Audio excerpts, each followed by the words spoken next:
According to the United Nations, women made up 1% of deployed uniformed personnel in 1993. By 2014, out of approximately 125,000 peacekeepers, women constituted 3% of military personnel and 10% of police personnel in the United Nations peacekeeping missions. Speaking to the media, the United Nations chief of the Regional Service Center in Entebbe, Sophie Boyle, said the center is focusing on skilling women to make them more competitive in their respective national forces.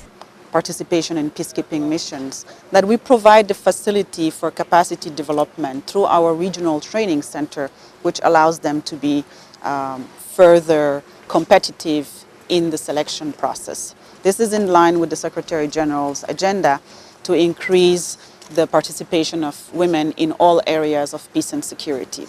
Boyle says the United Nations objective of achieving 50-50 gender parity is soon to be realized. The deputy head of mission from Embassy of Japan, Yataka Nakamura, says that the government of Japan is targeting to support the African continent given the poverty levels and insecurity. Increasing number of participants from military and the police in the security operations in 16 PKO operation.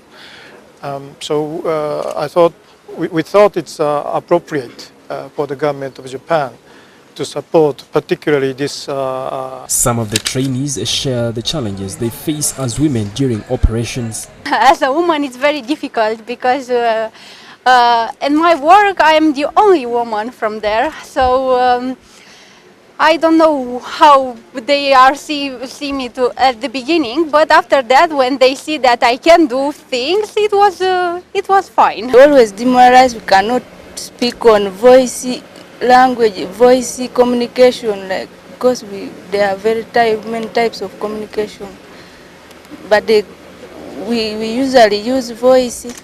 And sometimes they may think a woman can't make it, but we try our level best.